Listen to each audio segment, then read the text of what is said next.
Welcome to today's episode. If you are interested in learning about crypto cybercrime investigation from a pro with extensive experience, then stay tuned. Our guest today is a seasoned expert in cyber investigations and the crypto space, transitioning from law enforcement to leading roles in the private sector. If you want to gain insights into cybersecurity and fraud investigations in the world of cryptocurrency, this episode is for you. Meet Robert Thompson, an investigation specialist at Binance. Previously, he was a training specialist for chain analysis and a detective senior constable with the Financial and Cybercrime Group of the Queensland Police Service. Robert co-founded Stay Safe Cyber Solutions, offering consultancy on fraud and cybercrime prevention. He holds a double bachelor's degree in IT security and criminology and is a certified ethical hacker. Join us as we delve into Robert's journey and his insights. You do the intro. right at the start off the Mad Cozy. All right. Thank you guys for joining us this week. We have Robert Thompson, investigation specialist and financial crime at Binance. Mate, that's got to be an eventful job, I tell you what. But let's start, Rob. If you could just do an introduction about yourself and your background, and then we can come into how you found yourself in blockchain and crypto. Yeah, sure. Yeah, thanks for having me, boys. Yeah, I guess it's a little bit of a story. Yeah, certainly no dull days. That's for sure. Keeps me interested, definitely. So, I guess my background. I guess probably go back to starting with policing, I guess. So used to be a Queensland police officer. So I served 13 years with the Queensland Police. So started out there just like everybody else. So in uniform in the car, driving around, responding to jobs, doing first response stuff. So from there, worked in a couple of locations across the state, then moved into plainclothes work. So you go into plainclothes work to become a detective, right? So you move into different crime types, to bigger investigations, longer investigations, more complex sort of stuff. So did my detective's appointment there, which was another couple of years. And I worked just south of Brisbane and Logan for that. And then whilst I was working there, I sort of started thinking about maybe pursuing some work elsewhere outside of the job, maybe. That's a weird thing about policing. Sorry, you call it. It's the only occupation I know of where people refer to it as the job. So, I might move out to something else other than that job. Had a look around and saw things developing. This is probably 2015. I started thinking about that and sort of saw cybercrime, definitely from even in my perspective, working in regional CIB work. So I saw it as definitely a growing crime type for sure. And it was always already exploding by 2015 in terms of crime totals and figures and things like that. So I had a look at, different types of cybercrime that were happening, how they were affecting people, what they were doing. And I thought that looked like an interesting field of work. So put myself back into university. And so while I was finishing my appointment, I did a full-time university as well. And thought 2 degrees would be better than one. So I did criminology and cybersecurity. So finished those 2 degrees during that period of time, then also transferred into Financial and Cybercrime Group in the Queensland Police. So that moves you into crime ops, which is their headquarters based in Brisbane. So essentially you move from covering, multiple different crime types down to a very narrow field. So looking at cybercrime, fraud, things like that. And generally, cybercrime is usually, most of the stuff you deal with is cyber-enabled crime, right? So it's traditional fraud just with a cyber flavor. So focusing on that sort of stuff. So a lot of fraud, a lot of money, like larger scale fraud, money laundering, and then into more cyber crime as well in terms of business email compromise is a gigantic problem. So things of that nature, some hacks and things like that, but a lot of the traditional fraud just with that cyber twist or addition to it. And that's where I probably came into cryptocurrency. I knew of cryptocurrency before this, but if you'd have asked me before, I'll give you an honest answer. If you'd asked me what cryptocurrency was in 2014, I would have 14, 15. I would have said it's what people use to buy drugs on the darknet market. Yeah. So that's what I would have said. And anybody using it's probably a crook. That's would have been my opinion at that point. So, by 2017, I'm working in cybercrime and I'm sort of finishing up university studies, and I start doing more research in terms of actual blockchain, not just what a cryptocurrency is. So, and looking at a decentralized network and what that is. And I was like impressed at the like just really impressive simplicity of it, I guess you could say. Like at that point in time, I'm looking at Bitcoin and I was like, wow, this is really interesting stuff. And I couldn't get enough reading about it. I just found that the blockchain side, the network side, super, super interesting. And then started learning more about other cryptos. So Ethereum had come out by then, was well and truly established, and other cryptos were sort of then exploding onto the scene. So I started probably looking at cryptocurrency investigations around 2017, I would say. So 16, 17. And 17, if you were involved in cryptocurrency at the time, was ICOs, right? That was the crime flavor attached to cryptocurrency at the Good time. times.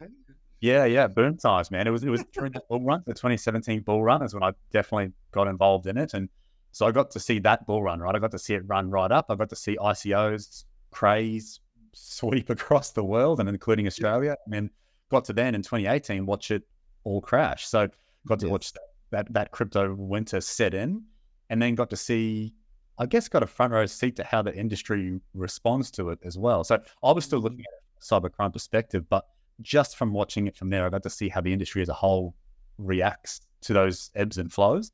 And super, super interesting, right? So I just continue on looking at more cryptocurrency sort of events and investigations started popping up for us. And so we started looking at crypto tracing. How do you crypto trace? What's a Bitcoin transaction? How are they buying it? How are they selling it? How, like, what are these potential suspects doing with it? That's how I got into doing what I do with crypto. Yeah. And so that's my background, basically that policing background, and all investigations based. And then continued to work there till 2021. And Chainalysis, a recruiter from there, reached out to me on LinkedIn, just introduced himself, said, hey, look, we're looking to do some expansion in Australia. We're growing.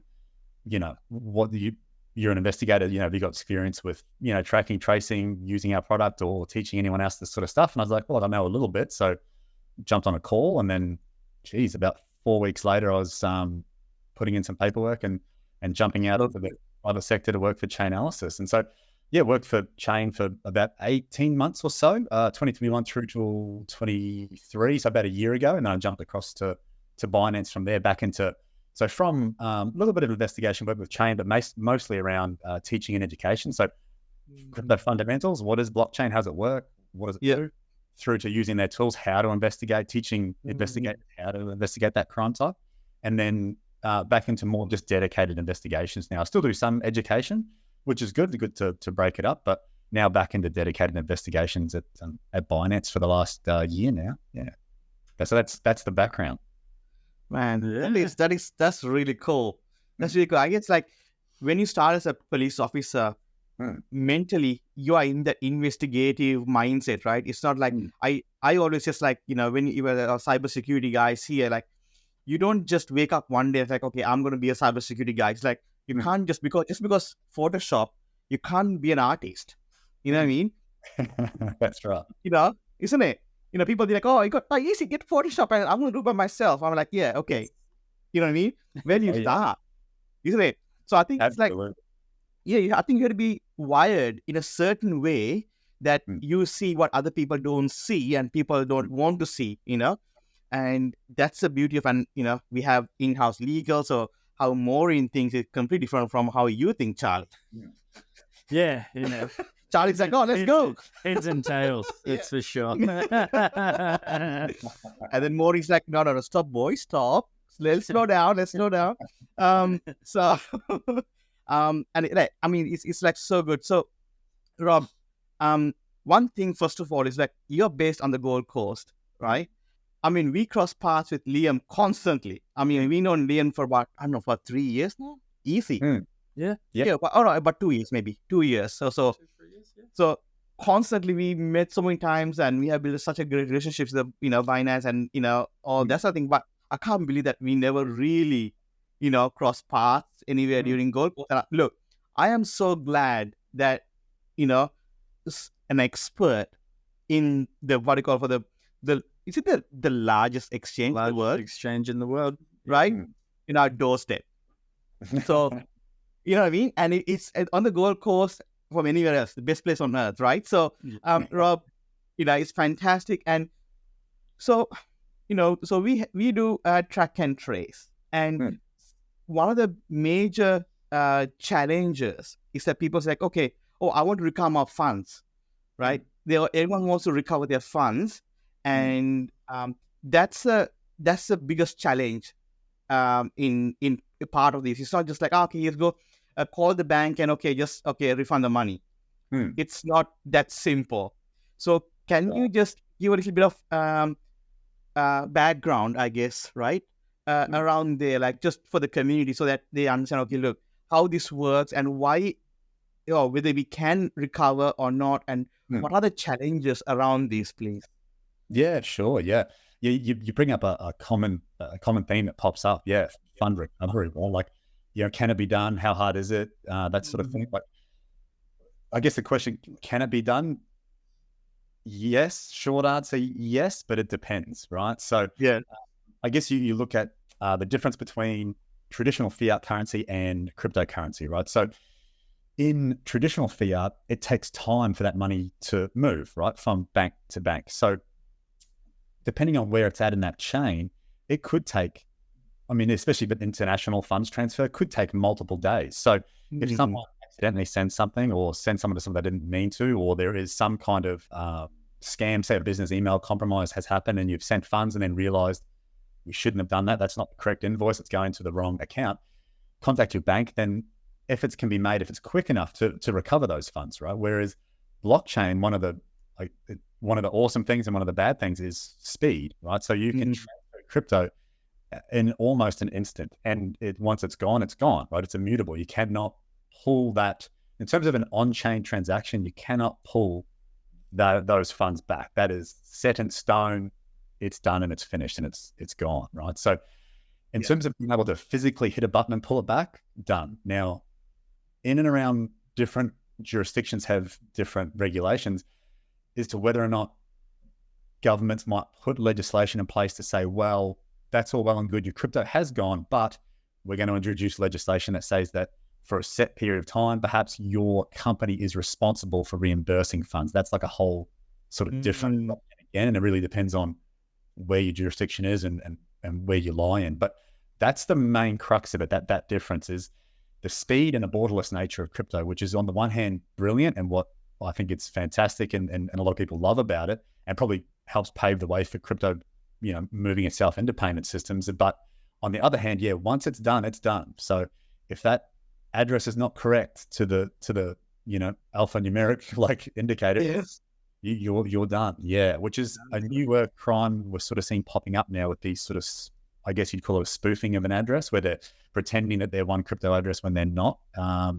Because done, it's done, right? So getting those funds back, difficult. Now, in terms of, so that's like at a technical level. Once that transfer is done, it's done. At another level, in terms of reimbursement or being able to retrieve funds, even in crypto, it is possible, because I've done it, is speed and your relationship with law enforcement, right? So we have had a couple of occasions now, and there was one as recent as about 6 or 7 weeks ago, able to retrieve funds for an Australian victim of a business email compromise.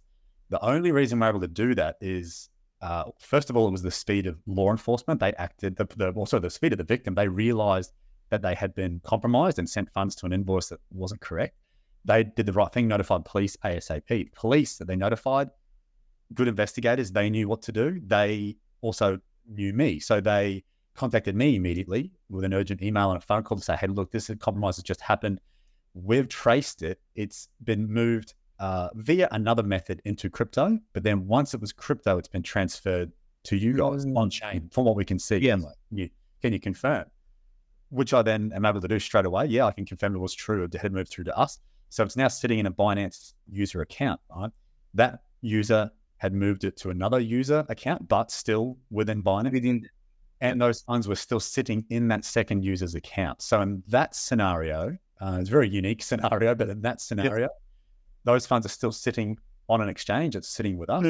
We have the power to freeze that account, right? Now, I say that with a big warning, is that we only do that sort of action once it's been processed through, say someone like myself, like once it's been checked and double checked, and then also verified with who that's coming from, right? So if you rang me, for example, and said, hey, this transaction's happened, I need this done. I'm like, I can't give you any of that information. Like, it has to be from either a court order or our existing relationship with law enforcement here in Australia. So under the Privacy Act, we'll share information with law enforcement and regulators, but nobody else. So we can deal with them, and we can deal with them immediately and straight away. So once it's vetted, then we can take that kind of action, right? So a big caveat there, and there's a very specific scenario, but in that scenario, yeah, we were able to freeze funds, and then through another legal process, we were able to retrieve those funds and give them back, thankfully, to the user. So I recovered about 200,000 USDT, I think, back to an Aussie user, which is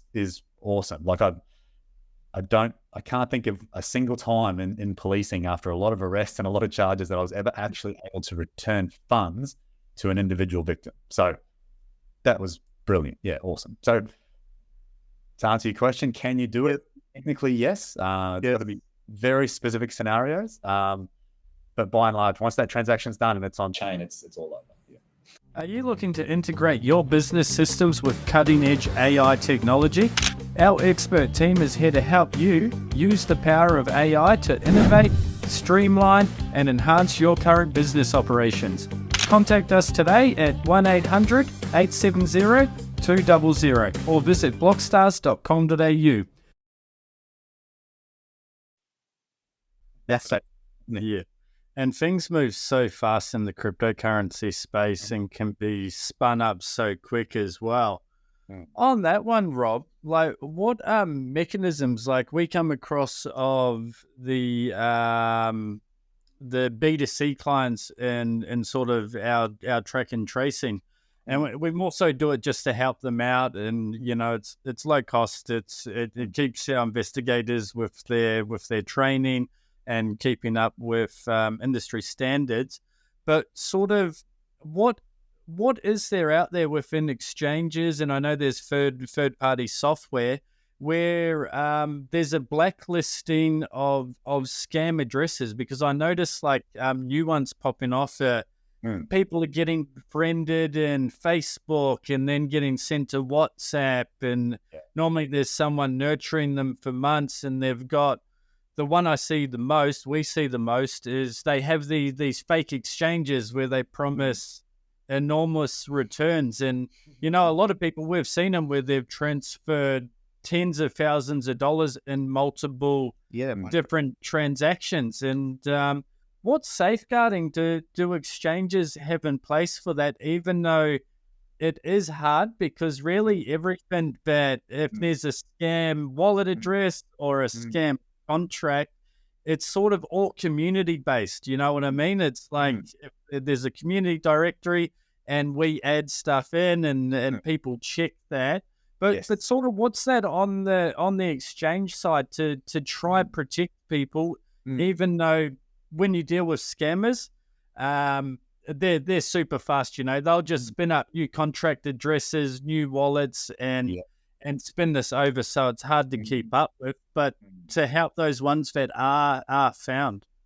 Yeah, you're exactly right. Like that, the ability to spin up a new address in an instant is definitely a challenge, right? Like, how do you stay on? That is extremely difficult. Is the answer? Yeah, extremely difficult. So to do it, there's a couple of things we do. So transaction monitoring at an exchange is hugely important, right? So and there's a couple of aspects. There's on-chain and off-chain transaction monitoring as well, right? So you would have maybe, say, first protocol would be, so if users say on-chain, if on-chain transactions are happening, you want to be running the correct software to keep track of every user's transaction and to give you automated alerts, right? So that's what we'll have set up here with us. It's what pretty much every other major exchange will have as well. So you'll have software in place on-chain. So what it'll tell us is, in an instant, it'll alert us and our transaction monitoring team if crypto funds are coming in from a known illicit source, say a scam source, darknet market, terror financing group, anything like of that nature. We'll have alerts up for that, and same vice versa going out of the exchange as well. Now, funds coming into the exchanges, you can get an alert from it. The problem is that you get that alert once that transaction is done. And like we just said, once a transaction is done, it's done on the blockchain, right? So any exchange, to stop an illicit piece of crypto coming into your exchange, pretty much impossible. So I cannot stop someone. If you generate a deposit address with us and you've got an account and I'm a bad actor, I run a darknet market, I'm going to send you some of your illicit funds because you guys are selling drugs on the side for a bit of fun in the service paradise on a weekend. When I go to send you your proceeds of crime after a transaction has happened, when I hit send to that deposit address, it's gone, right? The network takes care of that for me and nobody can stop it. We'll get an alert once it hits your account. We can then take action though, right? So we can't stop the transaction from coming in, but we can then have an alert that says, hey, this comes from an illicit source. We need to stop the account, freeze it, contact the account owner, and go through different transaction monitoring rules that we've got in place. So things like reaching out, doing EDD on the client. So extra due diligence or enhanced due diligence on a client, having requests for information from them, going over all of their sources of wealth and information. And then also having, obviously here in Australia, where Binance is a registered financial institution. So we'd be looking at things like suspicious matter reporting and then perhaps reporting into police as well. Now, funds going out, same thing, transaction monitoring again. This one's better though. We can run transaction monitoring on funds going out of the exchange before that transaction happens. Yeah. Now, I guess the problem with this, so we can stop it before it happens going out. So that's a good thing. Same software. The problem there would be, I guess, like you just said, is a scammer can spin up an address straight away. So they can spin up an address for every new transaction they do, in which case all we see is a customer sending funds to a private wallet address. We don't know who owns it. It could be theirs. It could be mums, dad, friends. We have no idea, right? So if you don't know, you don't know, so you can't take action. So that is certainly a avenue that you're always trying to catch up on. And we try and catch those addresses as quick as we can. Once we know of that address, we can blacklist it from our services as well. So basically we just add it to a list where it basically adds to our transaction monitoring. And also in terms of funds going out to that address, it'll block it straight away too. So once we know, we can put action into place straight away. Yeah. And those same things can go for movement of fiat currency in and out of your platform as well. So that is more of a planning and policy thing. So you've really got to your MLROs, like your money laundering reporting officers, financial crime managers, and having your policies and processes in place. So things like if it's like a rule sets, right? Like just like any other API, like an API rule set, basically. Like if a user has joined in the last 48 hours and they're now depositing $500,000 in cash, probably need to just pause that account for a second and do EDD on it. Hey mate, just a phone call, an email. Hey, what's going on? Why you joined 2 days ago and now you're moving, $500,000 in cash? Oh, well, I've been talking to a lovely young lady from Russia and she told me that I should invest my superannuation into Bitcoin. So that's what I'm doing. And then we can be like, okay, well, look, we've research before you do that, man. So just leave the funds where they are and then research and see if we can help the person out. Yeah. That's the game. And those rules are always adjustable. You just ebb and flow with whatever. Any adjustments you need to make, you can make on the fly. It's like a living, breathing thing. You just have to make those adjustments all the time. But that is a never-ending, and it will be a never-ending, I guess, source of work. Yeah. Yeah. I mean, like it's not only one chain. Like when you start, when you start tracking funds, and they use all these different technologies where we call them tumblers, where they, you just like one and spit out into different, chains and different amounts, and then how they, do that. Now, for example, do you, whether, I don't know whether you can say it or not, because obviously we don't want to, we don't reveal all the checks and things like that, so that, we are saying, oh, this is what not to do. It's not that, but currently, like in the US, for example, if you use Tornado Cash, things like that, it has a bit of a negative towards your wallet address, and then you start to, because of that, as you mentioned, like, with the know your transactions and because of those features, some of the services hinders access to their ecosystem.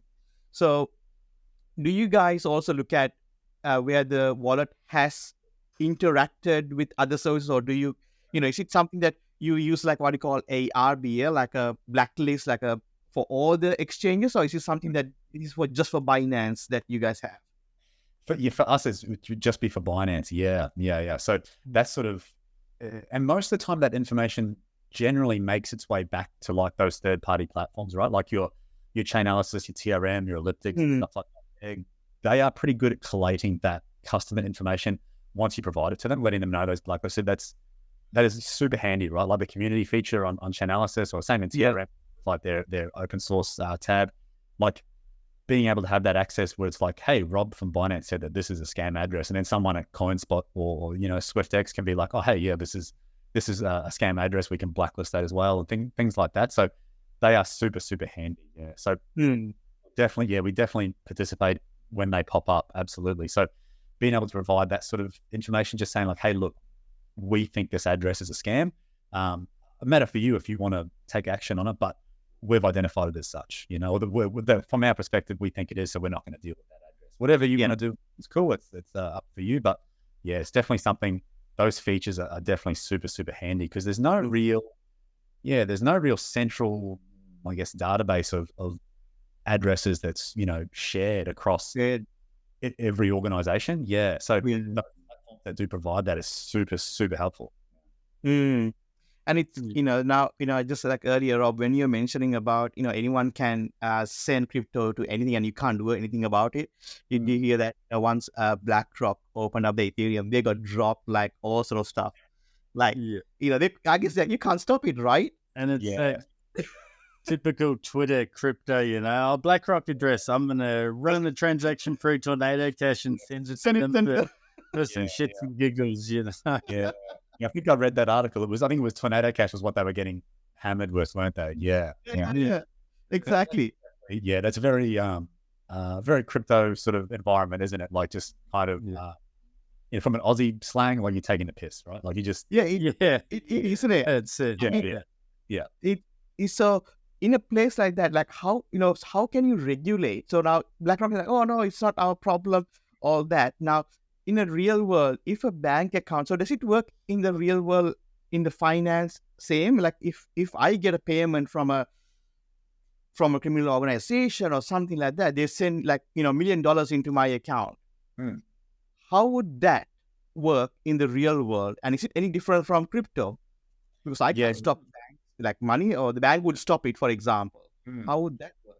Yeah, it can be similar and different. So in terms of like if that funds, so say like you're a part of a criminal network and you received, $1 million came into your bank account, or $1 million of say, some sort of crypto USDT or something came into your Binance account.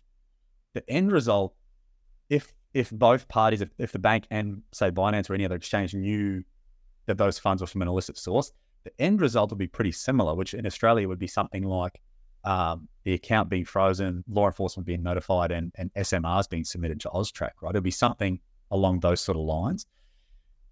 But the difference would be, from my experience, in terms of more real world scenario, in the traditional banking sector, and again, I didn't work in the traditional banking sector, I just see it from investigation conducted using like their services, is trying to identify the source of funds when it comes to traditional fiat is very, very difficult, right? So if you are working in a bank, all you're going to see is a transfer coming in from another bank, right? So that other bank is probably, it could be another international bank that you have partnerships with, and you're like, yeah, it's totally fine. That's just a funds transfer coming in.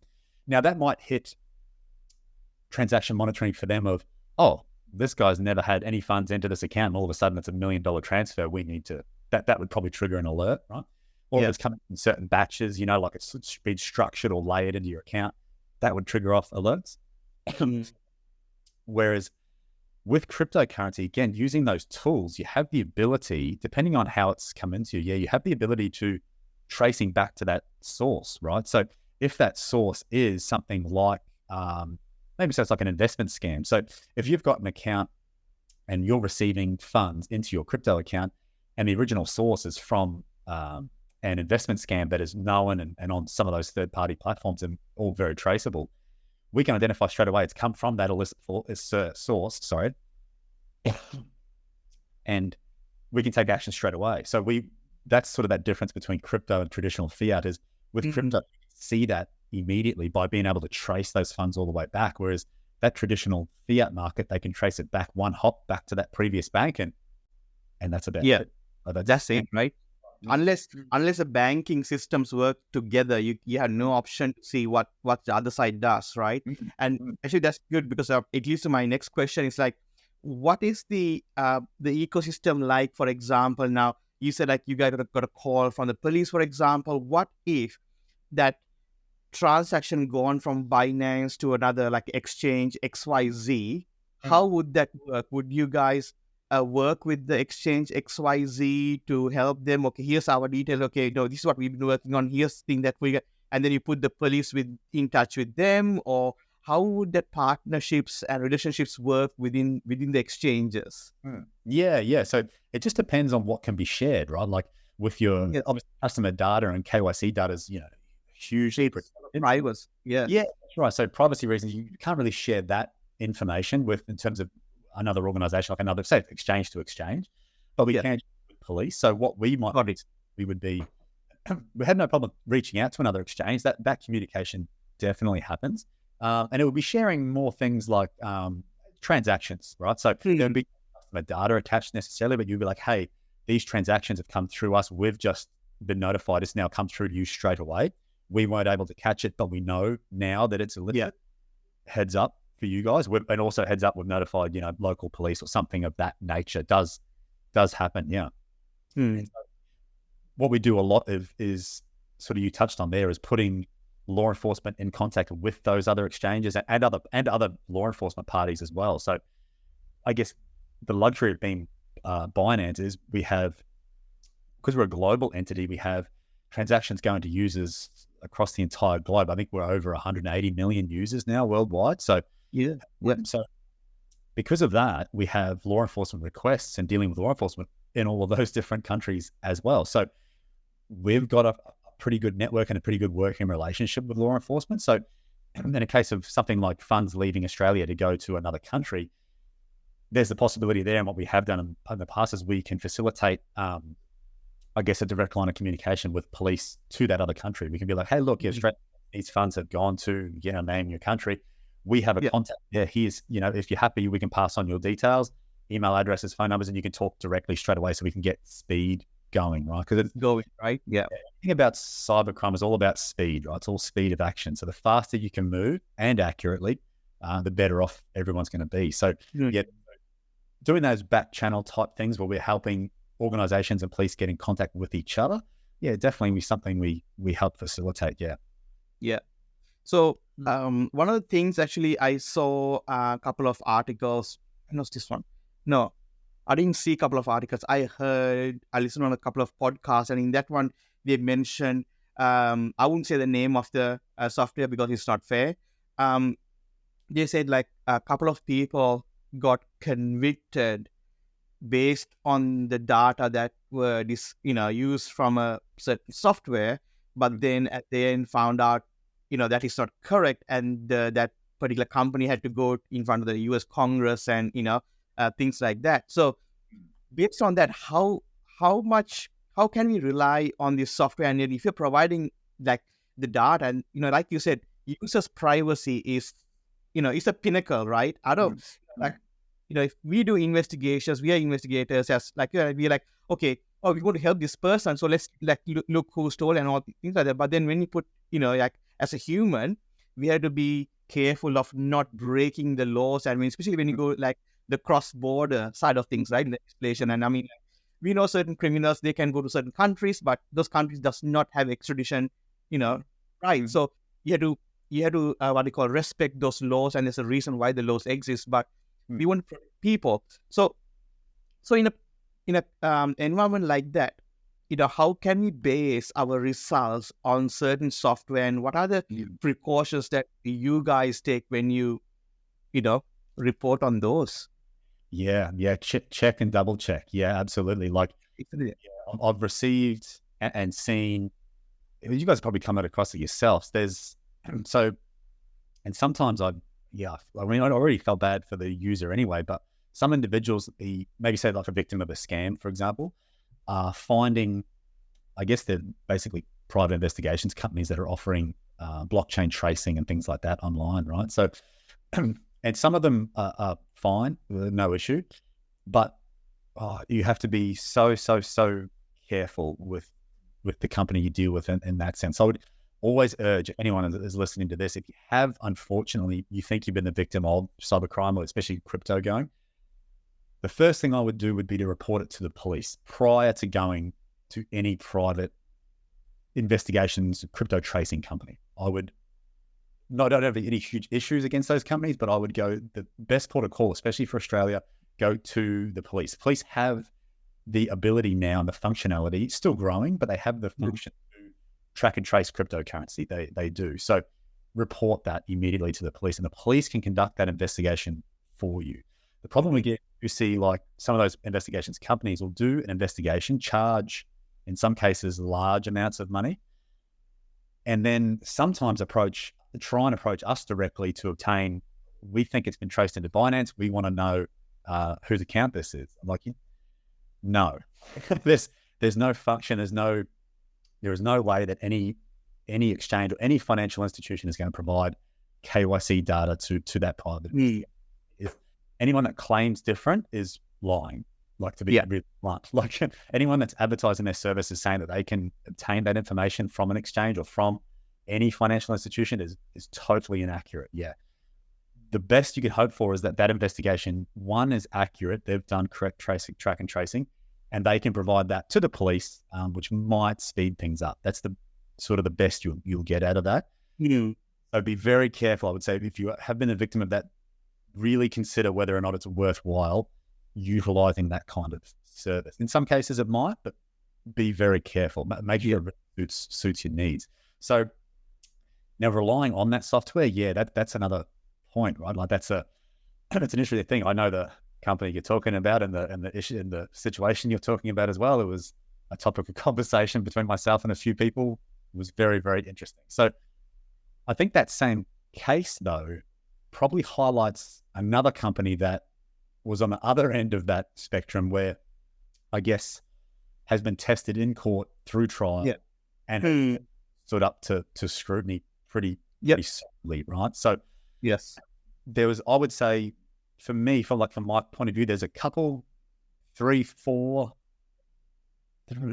realistically. So there's 3 different blockchain companies, analytics companies that we use on top of our own research, right? So for, like, transaction monitoring, tracking and tracing, all on chain. And the reason we use 3 is because I would never recommend one, right? So if you could double check, if you've got the capacity, obviously that costs money. All of those things are licensing fees, and they can be very expensive. Excuse me. So if you've got the luxury to have multiple access, and then you can double check, which is something I do quite a bit. So it takes a little bit more time, but realistically, not really. You can cut and paste from one into the other in terms of tracking and tracing addresses and just compare. So comparing in between, especially two main products that I use all the time, is something that I will do. So always double check. And both of those companies I have a pretty big level of trust with. I think everything I've seen thus far indicates that their transfers are, or their tracking and their data is accurate from what I've seen. I've yet to come across something where I've found that it's the contrary, especially even when comparing to like a traditional blockchain explorer, which I've done as well. Connections to there, which I'd encourage any investigator to do if you really want like a base level of tracking that stuff. Once you can understand a block explorer and use that, start hopping, you're doing well. Using a tool then will be like very, very easy for everyone. Because that tool as well, always a pains to mention to someone that tool you're using, the whatever software it is you've got, is only as good as the person who's clicking those buttons. So if you haven't got that education or that experience in what you're looking at, you can go astray really, really quickly, right? So I haven't seen the software, those analytics companies fail me in the past. I have seen of the software not use it accurately quite a lot. It's very possible, right? Because again, like it's just like the whole what I use like with the whole Photoshop thing. You can't, just because of software doesn't mean that you're going to be like an expert of track and trace. I think that's why the cybersecurity people are very different from coders to the, designers and experts as each aspect. And you brought up a great point, Rob. We do forensics, right? And what happened was one of our very good clients got impacted about a year and a half ago, and they wanted to get this thing done. And we contacted, because we didn't have the ability that those days. So we contacted a few other companies that said like, okay, we do forensics. And what we found was the fees were like, like 5 figures and up. And now, it's like, okay, look, the guy lost like 100 and something thousand. He doesn't have anyone. So you will charge more. And then you can't, you know what I mean? You can't, the recovery is like, we all of us know, as you said, I just want to get it from you as well. Like, the recovery is, the chances are very less. And then you're bashing someone again for not, losing money, So we come up with a few things that can help that, rather than, so, people are, okay, look, well, how can it, like we had done few jobs that we haven't charged people. So, you know what I mean? And these are things that we can provide so that they'll get more educated. And okay, let's educate them in the same place. You know what I mean? You don't want to get them removed from the ecosystem, but okay, look, all of us lost money. Not money, say crypto, but learn the lesson and move on, because this is the future. You can't just say like, okay, look, I lost it, I'm out of it. It's so easy to press that button and sign, and it's that, what do you call it? It's the human instinct of like, not enough. I want more, that's what drives to be like, oh yeah, you know what? Oh, airdrop, sign, boom. It's too late, Yes. Yeah. And exactly. And it's good to know that you guys don't just give out the KYC, because it's really, really important for the end users. That is not the case, and people just say like, okay, yeah, we can, it doesn't work like that. And we dealt with one of the cases and with Exchange Bittrex, because obviously they are not there anymore. And we were lucky enough, we worked with a few, international law enforcement companies through them. And that's the reason why we have our in-house legal, because it has to be done properly. It's not just like, hey, here's the report, give us the data. It does not work like that. So, and they were lucky to get that just before Bittrex, shut down. So, and you know what? It's not as easy as a lot of people think. Bittrex or FTX? No, Bittrex. No, the guys. Yeah, it's not FTX. FTX. Thankfully, we FTX did not. Some of us lost money, but I think we're getting more money now, isn't it? From FTX. But yeah. So what is so we have Australian Binance, and then you have all the other countries. So how do you guys work? Your investigations? Do you have investigators in each country or department, or is it just one department? You got the investigators separate out in each country. Yeah, that's a good question. It's complex. Yeah. So because Binance itself, right? So Binance.com services the whole globe, right? So this is it's a very unique situation for crypto too, and different. Crypto itself is so different to any other product, right? Which I think is why it has been so difficult to place any kind of proper dedicated crypto regulation to it. It's so retrofit existing legislation really to make it work. It's so difficult. So that's why it's been a bit of a slow process getting that all done, right? Because crypto really is its own thing. It's its own entity. It's very unique. And if you're someone who's right into it, I guess like ourselves, it's you would say kind of world changing, I guess, right? So with crypto, with Binance.com, so we have Binance.com as the company, right? Our main sort of global company. But then in certain different jurisdictions, we have individual registered financial licenses. So Binance Australia would be one, right? So if you're a user in Australia, when you join Binance, but you join Binance.Australia, right? Yes. Like if you were in the States, you join Binance.US. And each one of those is its own jurisdiction. So now for me, so I work Australia and New Zealand. So Binance ANZ. So Australia is its own registered institution. New Zealand is registered with regulators there, but it's not a registered financial institution as such as it is here. We treat it as it is, but it's slightly different, right? So there's a couple of other jurisdictions now too. So I think Thailand is now probably like Binance Thailand is now its own entity. Oh, wow. In trying to think of a list off the top of my head, Binance, I think, Dubai was the latest big one for us, right? Where we're now a licensed entity, financial institution in that country. So for that means that it'll just mean that any user that joins Binance joins that particular jurisdiction. So whatever those local jurisdictional laws and regulations are will apply to you. And they all are quite different, right? Depending on what they are. So, but that changes the game in terms of law enforcement as well. So for example, if you're a Binance Australia user, Australian law enforcement can, under the Privacy Act Australia, access your KYC information, right? So that's as a law enforcement official. So that's what I used to do a lot of. Same thing with banks and everything too. So you can access any person's KYC information. If you are in Australia, a law enforcement officer, you can go to the banks, to us, and make an official official request and get those documents eventually. Depends on the institution, how long it might take, but you can get that information. However, if you're a police officer in even a friendly New Zealand is right next door, a New Zealand police officer can apply for New Zealand users' access or data, KYC information. They cannot apply for, if they want to apply for an Australian user, then that changes, right? They have to go through a whole different bunch of regulations. So they're using things like Mutual Legal Assistance Treaty Acts, MLAT is what they call it for short. So basically it's a really drawn out process where they have to do very, very official channels that have been in existence for a long time. Same thing with traditional financial crime investigations. If I want user information from another country, I have to go through an MLAT process to get it. So whilst we have it, depending on what jurisdiction you're in will depend on how you obtain it and how quick it is. Yeah, all depends. Are you planning to launch a blockchain project? At Blockstars, we specialize in developing blockchain projects from your initial idea to the final product. To launch your successful blockchain project, drop us an email to hello@blockstars.com.au.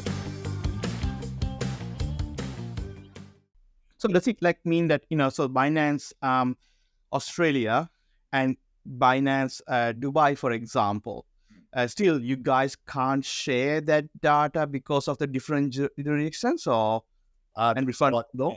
Depends on the jurisdiction, right? So say Binance US, for example, completely separate, right? Totally unaffected. Okay. So, I can't see user. I can't even. So I don't work for Binance US, so I have no involvement with them. So I'm not seeing any data. I can't see a thing. So whereas a user, say here in Australia or here in New Zealand or here throughout APAC, I can see any of those users' details. No, those transactions. Yeah, but so it just depends on the jurisdiction. Yeah.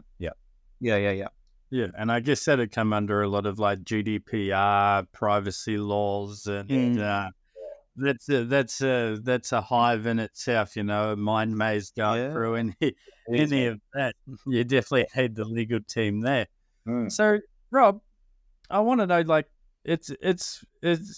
I'd love to hear a story like the dumbest criminal you've come across. There was the TV show of the dumbest criminals, but I'd love to know if you've got any stories you can share that are funny in terms of your crypto investigations of something where it's that person's just stolen something out the front of a police shop, for instance, but in the crypto buy it from policeman or something. Don't know how it goes. There's a few actually. There's more than one. I'll share one. I went to the Australian Crypto Convention last year and spoke there, and I shared this story really briefly there, and I use it as an example, right? Because it highlights cryptocurrency really, really well. So this would have been 2020, 2021, something before I left Queensland Police. So an investigation there. So I was in the cybercrime office working, and another group in another section was executing a physical search warrant on a premises, right? So I'll redact a little bit of information, but they're doing a search warrant, right? So they kick in a door, do that search warrant. During the course of that search warrant, they find a significant amount of cash, very large amount of cash. Physical in nature, sitting there in big brick of cash. So we can seize that, right? We can seize that as property from that search warrant, along with any other property that's listed in that warrant, electronic devices or whatever. During the course of that warrant, as they're searching, one very, very clever officer is searching everything. And he searches in behind a photo frame and empties out the back of a photo frame and pulls out a card that has 12 words on it. He knows a little bit about Bitcoin and a little bit about blockchain. And he's like, I think this is something to do with a wallet, right? So he brings a cybercrime office. So it's myself and another good friend of mine who's now actually now works at Chainalysis as well. So the two of us were working together at the time. We answer the phone. He says, hey, I got this card. It's got these 12 words on it. I think there's something to do with Bitcoin, right? Like I've read about this before. And we said, yeah, it's a seed phrase for his Bitcoin wallet. And he goes, okay. He goes, we have some information. I think that we have heard people talk about this guy. The job was a drug relation to drug trafficking. So he said, we think he's potentially moving funds through crypto as well. As we've just heard, but we've got no other information apart from that. But now I've found this card with these 12 words on it. How can you do anything with it? We're like, yeah, we can recreate that wallet and have a look at it if you like. So the suspect was taken into custody, right? So they're going to try and interview the person, do that sort of thing, process him, place any charges that might be on him. They'll give him a receipt for all the property that was scared, all that sort of stuff. It'll take a good few hours. So he goes back to the police station to be interviewed, and that process takes all day. That officer comes to us and is like, hey, here's this card. Like, what? So we sit down, regenerate the wallet for him using the seed phrase, bang, and we regenerate his Bitcoin wallet. So we're looking at his wallet, and he had a little over $1 million worth of Bitcoin. So a little over $1 million worth of Bitcoin sitting in this wallet that we've just recreated. And we go, there you go, man, that's what he's got. We have a look at the Bitcoin, work out what the price is for the day. We go, yeah, he's got like 1.1 or 1.2-ish sort of million sitting there. Fantastic. He goes, what do we do with that now? I said, nothing. In Queensland, what we're doing right now is as far as we can go, right? So in the state of Queensland, they do not recognize cryptocurrency as property, cannot seize something that doesn't exist, right? So cryptocurrency on that address is nothing. It's an intangible thing. It doesn't exist. It can't seize it. So we just look at it on a computer screen. I have no legal recourse to seize that cryptocurrency. The guy in custody knows he gets processed through the day. He gets released. He gets a card with the investigating officer's name on it that has charged him. As soon as he gets out, he gets another phone. He rings that officer and says, hey, look, I know, it goes back to his house. I know you've got the seed phrase for my cryptocurrency wallet, and I know you can't take it. He's already memorized the card anyway. He recreates the wallet himself, goes into it, and we watch on our screen as all of that Bitcoin, over $1 million of proceeds of crime, without a doubt, gets moved, gone, and see you later, never to be seen again by. So that's, if you want to talk about a frustrating day for people, that's a frustrating day. And is that still, obviously, has the rules changed with the cryptocurrency? Or so a police officer, even till today, can have access to a ledger or a seed phrase, and they're legally not allowed to touch it because it's still not classed as property. In Queensland, under Queensland legislation, yes. Yeah. Under different legislation, like AFP, for example, under their Commonwealth legislation, they have seized cryptocurrency, right? So along with a couple of other states have amended their legislation. So you got to make amendments to it to catch up with technology. Yeah.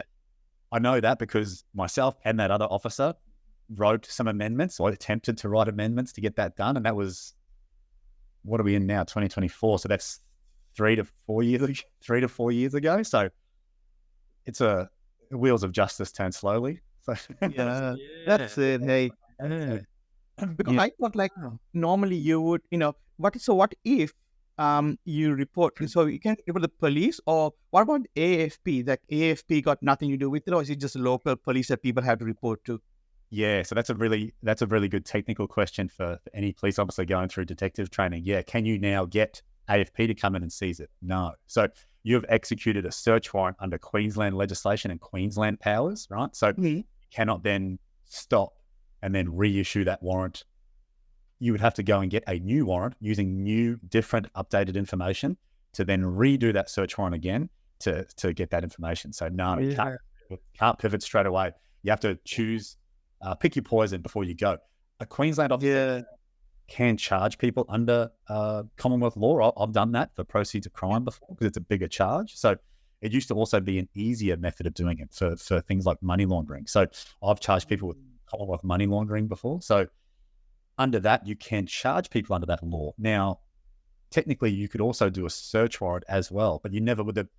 Very different too. Powers locally in Queensland for search warrant powers are actually better than federal. But if you were going to seize and search cryptocurrency, you would be looking to use something that they're doing. What I would do now is I would get them involved beforehand if we knew that was going to be the case. That's just increased, isn't it? Yeah, I would reach out first. Yeah, so there's always little things you can do like that. Like if you know that case is going to happen, I'd be looking to try and involve AFB if I could. Something of that nature. You can also there's also now a centre like in Sydney, Joint Policing Cybercrime Centre. So I'll be there on this Monday coming up for a training workshop with a bunch of people. So it's like a collaboration centre where there's basically seconded officers from different states that are working there on cybercrime matters, and cryptocurrency is there's a section of that. So that could be another potential outlet. So you can look to use that office, and they can look to see to potentially if they can use external other legislations that they can do seizures. So there's always you try and find a way, right, with the best things at the time. So, but still, strictly speaking, Queensland, in terms of seizing it that way, can't be done. Still can't be done. Wow. So how would that happen if, like, say, a liquidator or something, right? Let's say maybe New South Wales or Victoria, a liquidator was applying for a search warrant because this person's done dodgy stuff with company assets, and they're suspicious of him owning crypto. And say it could be in a ledger or it could be in a Binance. How could they go about that? Because even if you confiscate the phone, for instance, or get a seed phrase, by the time the search warrant's over, they can go get a new phone. They can set it up, sign into their account, and transfer that out to self-custodial.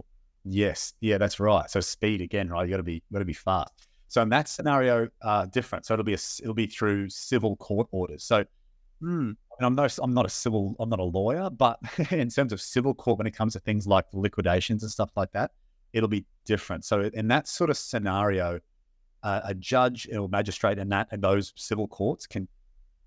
It's a bit more nuanced than this. I'm going to make it really simple. I'm going to make it sound really simple. They can pretty much give an order for anything, really. Like if they think anything is an asset and it needs to be frozen, they can pretty much write it on the spot. So again, I'm going to gloss over a lot of detail. It's much more complicated than that, but they can essentially write that up at the time in that. So that'd be different. Yeah, different again. So but criminal wise, if you're a cop trying to seize it for a criminal investigation, that'd be hard. And with the civil matter, if they had that warrant to seize any cryptocurrency and they found Binance accounts or something like that, would they be able to come directly to you, or would they have to go through the AFP route? Or no, so that's something slightly different again. So that would be more like lawyer to lawyer. So technically, yes, they can come through to us. So that'd be something that probably wouldn't come across my desk, or if it did, it would then be referred to like our legal section. So obviously we've got a whole group of lawyers in various locations all over the world. So in Australia, you guys have spoken to Amanda from our Amanda, So that would be an email from me to her to say, hey, I've got some new work for you, and off you go. So civil orders can be will be acted upon for sure. Yeah, so that'll go through our legal section. Yeah. Right. All right. Well, I've got another question for you, Rob. And this one's for 2014, Rob, and 2024, Rob. So in the States at the moment, there's a lot of back and forth on two totally different sides of someone like Elizabeth Warren, like no one should be able to self-custody.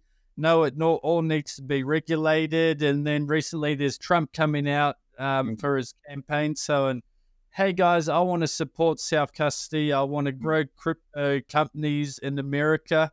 So I'd love to know on that self-custody to not allowing self-custody, what that 2014 Rob or 2015 Rob would think, and then 2024 one, mate.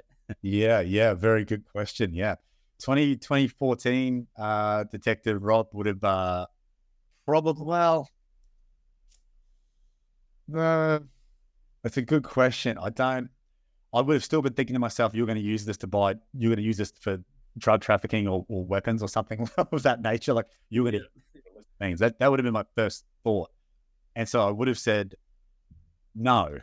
I totally agree. No. As a matter of fact, I might have even gone as far to say, we need to try and shut this whole thing down. This is just, this is crazy. But there was a small part of me where even then I was still of the opinion where I'm like, no, privacy still matters. And what's yours is yours. And in terms of financial freedom, what's yours is yours too, right? So that was still there, but I definitely would have been very, very different viewpoint. So now, definitely not, right? So I wholeheartedly agree with being able to, and I'll probably even encourage people to self-custody their own crypto.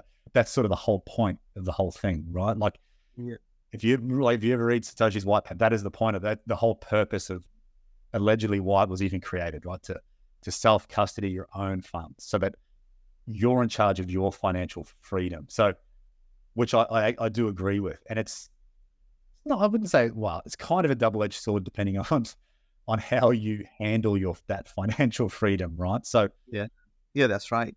There's no one there to ring you to say, hey, don't send to this, it's a scam, or whereas you might get lucky and, the people that are working as analysts at banks, and that is like a never-ending mission for them, is trying to stop their members being victims to scams as well as stopping it. And so, so 2014, I'd be saying that you're probably going to use it for illicit things, but I probably still would have said no. I'll give you your privacy. I think even then I would have thought no. It's still crossing a line. I would have thought where people, if that's yours, it's yours. You can custody it still. And now definitely, I would say absolutely. But it's definitely a fundamental of cryptocurrency. Like if you're working in this space, you've probably got at least some belief in that. And so, I would think self-custody is definitely, I would go as far as to say it's like a right, but it probably should be. Like if it's your funds, if you want to self-custody, it's yours. I guess as long as you're willing to take the responsibility on for your funds. Maybe having that option there. I think I'd argue that the option needs to exist. Right? So if you want to place all of your funds into a bank or some sort of financial institution, you can do that. Regulation for that institution is paramount. Also, if you want to self-custody your funds, that's your right to do so as well if you want to do that. But just know that that's your funds now, your responsibility. So just be very, very aware. So that would be my two differences. Now 100%, 2014, I would have been like both 50-50. Both ways. Awesome. And it's just like cash, I guess. If you want to leave your cash in the bank where the bank looks after it, it's insured. Happy days. If you want to leave your cash at home underneath your mattress, it's up to you. But if your house gets broken into and it gets stolen, then you have a heavy mattress. You got to have a heavy mattress. You'd want one. A lock-safe mattress. Exactly. Oh my God. Oh, that's awesome, Rob. Thank you so much. I think we come to that time of the end of the podcast. Rob, this is amazing. I think we can just keep on talking about this subject because there's so much happening and it's constantly evolving as well, right? Like it's fun. Like we receive, because we do Web3 dev side of things. We received a code base, and as developers, we just run it right and just check. Okay, I got some new work. Okay, let's see how this project works. And one of the files on the project was to, when you deploy that, it looks for your browsers and looks for all the what extensions and uploads into a third-party server, and it looks for the keychain as well, local keychain, uploads it. So and it is that simple. You think like, oh, mate, because you're so into like, oh, it's a client prospect. Okay, they're sending a sample piece of code. So you have to be really, really careful in this space. You can't, just because you've been in this space for, whatever, however long, doesn't mean that we are just one click away from getting our wallets drained. Yes. Yeah. Absolutely. So, I'm happy you said that, actually. That's very like, yeah, even for me, right? Like I've been doing this for a while, and I know some stuff, but yeah, I'd loathe to say I'm a foremost expert. Right? Like I know some stuff, and I can do some things, and nobody's perfect, right? So everybody is fallible, and like that sort of scenario you're talking about there now, Web3, DeFi, all that stuff is so important, right? Like that, code is law. So if you write that code slightly wrong, someone somewhere is going to find that exploit, right? Like they're going to exploit that code. That is, that's high risk, man. I know. Yeah. Right. It's just crazy, and things like this is, how do you trust your, developers? Most of the developers are not, they are like not doxed either. So you get these developers in the Web3 cool kids to do your development, but I think there's still a bit of, in a trustless environment, there's still a bit of trust needed until, I would say, AGI, which has no emotion, just check the code and say like, okay, you know what? There's a security risk in this code base. Do not accept or do not pay the deposit, whatever, all that sort of things. I think until that happens, and I would say like the AI is getting a lot better. And the track and trace gets a lot better, because now you got your agents looking at the patterns, behavioral patterns, and all that as well, which it's only going to get better, right? The more data out there, it's going to get a lot more better. And after Charlie mentioned me, I'm a big fan of Zach XBT as well. I mean, following him on Twitter and what he's doing out there, and seeing what, I joined his Telegram, and, seeing what he's doing, and it's like, wow, okay, that's pretty good. I mean, like, he's getting hammered online from others as well, but, You never want to be tagged in a Zach XBT tweet. Unless it's for a good reason and you were co-investigating. Some of the new launches and the tokens that he's uncovered is quite humorous, of the other 12 projects they built before this 13th one. Yeah, absolutely. I love seeing those too. It's actually like funny, but like valuable as well, right? Like the fact one can watch that is so valuable. Like that information is important. Like, don't buy this, don't invest in this. Yeah. Exactly.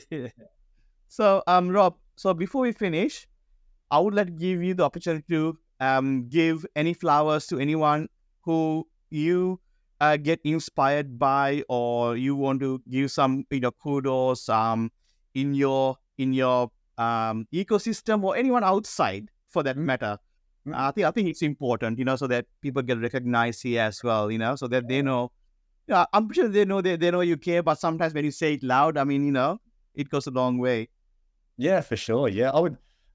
There's a bunch, man. I come across people all the time working in this space that are just like good people, but really genuine and really like working hard and doing things for the right reasons, and and just people you interact with that are just willing to help has been fantastic. Like the general positive nature in and around crypto, and it's just locally, like in Australia, like any meetup you go to or any time you reach out to someone, like pretty much all of my interactions are almost always positive, right? It's pretty rare now that I find someone that I interact with when I'm like, I don't want to go back in person. Like most of the time, everyone's not just friendly, but like help as much as they can. So there'd be a few actually shout outs that I would make. So I guess maybe a little bit different. Maybe I'll throw some to some law enforcement. There's a couple of really good officers out there that are doing stuff here. So things like, I guess maybe at the Joint Policing Cyber Centre, there's a guy, Martin Burke, who's a detective sergeant there, who's running their crypto outfit there, who get in contact with him constantly on phone and email and meetings and things like that. And he's just been, it's really awesome to see someone working in the public service like that, who is pushing the barrel of crypto and pushing it in the right way. He's not someone who's negative. He knows it's here. He knows it's here to stay, and he just wants to do his best he's really doing his best to try and protect investors, protect victims, protect just the general public. So yeah, really enjoy anytime I come across investigations where we're joining with him. He's originally still a part of South Australian Police. Their cybercrime office is fantastic. But he does a lot of work then with New South Wales, Victoria, and more recently as it grows out, even my previous office in Queensland, still those guys doing as best they can with all, which is almost always a very, very small budget being over. So they really do as best they can, those cybercrime officers around the country. Yeah. And I guess in terms of crypto space, I definitely like seeing, like, following you guys online is always good. And I definitely I just saw this week that, I don't know if you've come across or spoken to Jock from Hashlock, like they're over in Consensus, I think, this week. So he's just a fun guy to have a beer with, and it's awesome seeing Australian companies like that doing so well. Like it's good to see that those Aussie companies based here that are growing at that sort of rate and doing that sort of work. So yeah, awesome to see. Yeah, and I guess Blockchain Australia too, seeing like Steve and Amanda and stuff like that as well is awesome. Yeah, Awesome. And I love their proof of reserve that they've initiated after the FTX. That's a great initiative. So yeah, absolutely. Yeah, definitely agree. Yeah, cool, awesome, Rob. Thank you so much for your time. We're taking 1 hour of your day where you are helping the world to track down all the criminals. So again, thank you so much, and I'm so glad that you are in our neighborhood. Yeah, absolutely. Yeah, definitely. Organize seeing as we're actually rare in this case, physically close to each other, to organize a coffee or something. For sure. 100%. We should. Definitely. Awesome. Easy. Thank you, Rob. Thank you so much for your time, and see you around. See the real world. Absolutely. In the physical space. Yeah, absolutely. Great to talk to you guys. Thanks so much. Catch you later.